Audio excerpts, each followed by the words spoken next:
정성호 장관의 인사태풍이 임박한 가운데 대박 소식이 하나 떴습니다. 법무부가 4일 문재인 정부에서 등용됐으나 윤석열 정부 때 좌천된 인사들에 대한 신원 조회가 이뤄진 것으로 확인됐습니다. 운동권 출신인 허정수 대구고검검사, 추미애 전 법무부 장관 아들의 군휴가 미복귀 의혹 사건을 수사했던 김덕곤 광주고검 검사가 대표적입니다. 법무부는 이날 검찰 인사위원회를 열고 대검 검사급 인사의 주요 사항에 대해 논의 중입니다. 인사위는 통상 인사단행 직전 열려 법무부가 올린 인사안을 심의 의결합니다. 관련해 법무부는 인사위 의결 이후 이르면 5일이나 다음 주에 인사를 발표할 예정입니다. 한편 이번 인사는 법무부 검찰국장의 교체 여부도 주목됩니다. 검찰 내에서는 항소 포기 사태 이후 검찰국장을 교체할 수 있다는 이야기가 돌았습니다. 한 검찰 간부는 검찰국장에 대한 교체설이 나온 것은 항소 포기 사태 이후부터였다고 말했습니다. 검찰 핵심 요직으로 꼽히는 검찰국장이 친정부 인사로 채워질 경우 정부의 검찰 장악력은 더욱 높아질 것으로 보여집니다. 나아가 앞서 수원고검장과 광주고검장에 각각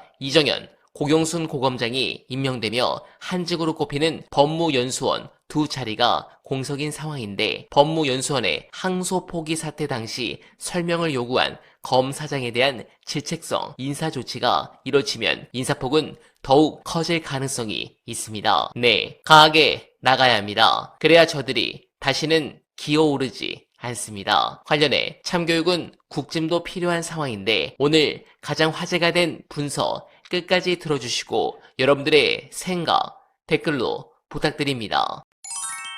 장도혁 대신 사과, 계엄 반성문 쓴 국민의힘 25명의 의원. 우리가 뭘 해야 되냐면 불법이고 반헌법적인 계엄을 우리가 막지 못해서 죄송하다로 끝날 게 아니라 그 뒤에 불법이고 반헌법적인 계엄을 했으니까 이자는 반란 우두머리다. 이거를 인정을 해야 되고요. 그 다음에 그러면 그래서 원래 탄핵을 했어야 되는데 저희가 탄핵 앞에 망설이고 오히려 그걸 회방을 놨습니다. 박근혜 때 한번 당해봤더니 너무 아프더라고요. 그래서 저희가 저희의 그 비루한 정치적 욕심을 앞세우느라고 국민을 배신하고 탄핵에 동참하지 않고 탄핵을 방해했습니다.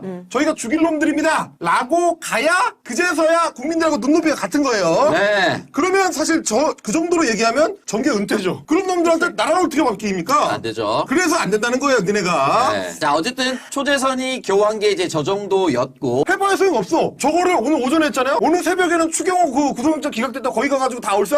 똑같은 놈들이야 결국. 네. 그게 그렇게 반헌법적이고 불법적인 거를 못 막은 게 죄송하면 추경호한테 니네가 제일 먼저 침을 뱉어야 돼요. 니네가 그 방해받아가지고 국회 표결에 참석 못한 거 아니에요. 아니 여당 원내대표를 하는 자가 반헌법적인 계엄을 막자고 국회의원들을 동원해도 모자란 판에 거꾸로 행동했지 않냐.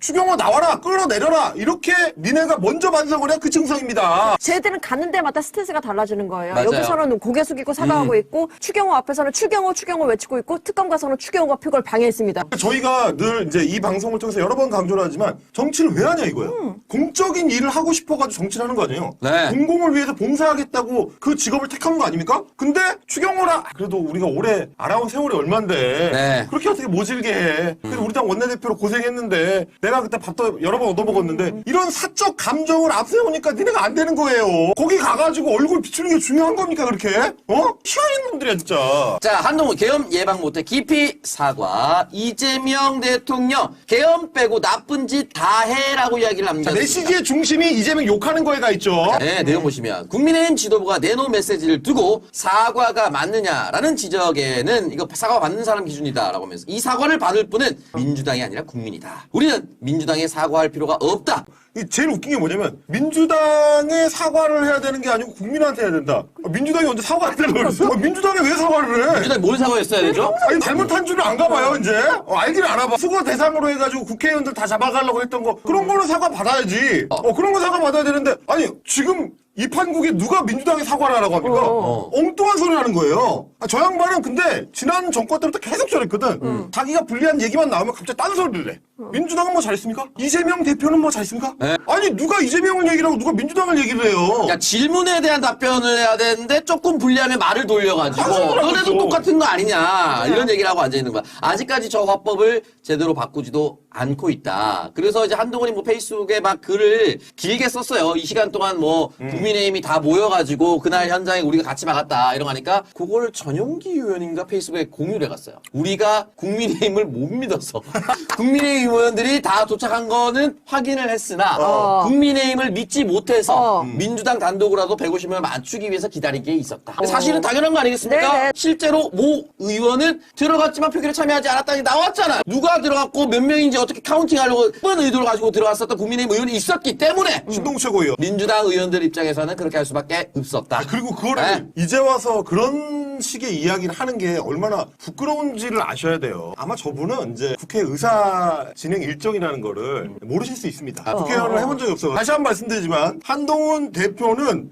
좀 자기에 대해서 명확하게 좀 인식을 할 필요가 있어요. 객관적으로 돌아볼 필요가 있죠. 스스로를 좀 제대로 돌아보셔야 되는 게 네. 너무 공이 힘든 있다고 걸 말씀을 원한다. 드렸지만 그 순간에 그 선언을 함으로써 이 성격 규정을 하는데 도움을 줬다라는 차원의 문제지 계엄 해제를 하는데 한동훈 대표가 결정적인 인물이었다 그 얘기가 아닙니다. 이게 아니고요. 엄밀히 따지면 당신은 그날 굉장히 무능한 당대표였어요. 한 게 뭡니까? 국민의힘 입장에서 봤을 때는 맞아요. 한 게 뭐냐? 국민의힘 당원들 입장에서는 정말 무능한 당대표예요. 당사까지 가놓고도 국회의원들을 못 데리고 나올 정도의 리더십으로 무슨 여당 대표를 하고 무슨 대통령 후보를 하겠다 형벌을 나와요. 자기 당 사람들도 못 끌고 온 주제. 심지어는 원내대표한테도 까이고 예. 그 당의 원내대표한테 아이 거기 있지 말고 나오라고 그런 수치스러운 이야기를 듣는 사람이 뭔 당대표 한답시고 거 앉아가지고 그러고 있냐 이거예요. 그리고 12월 3일에 끝나는 문제가 아니라 그러고 나서 주말에 뭐 했냐 이거예요. 그러니까 윤석열 만나가지고 그래. 뭔 얘기했냐 이거야. 네. 갖고 자기가 뭐 정권 공동도 운영하겠다고 그런 반헌법적인 작태를 벌여놓고 이제 와가지고 내가 계엄을 막았다. 12월 3일 밤 10시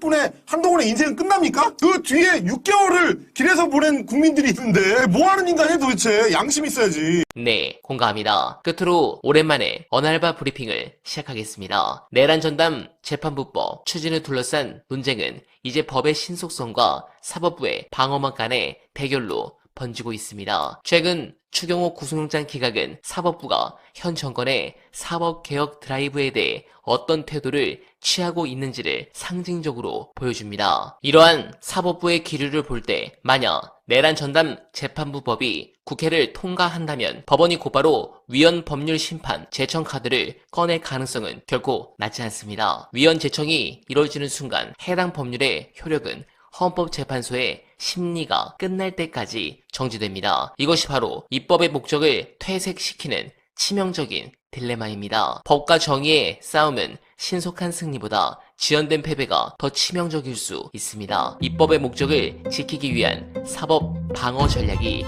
그 어느 때보다 절실합니다. 오늘의 언알바 브리핑이었습니다.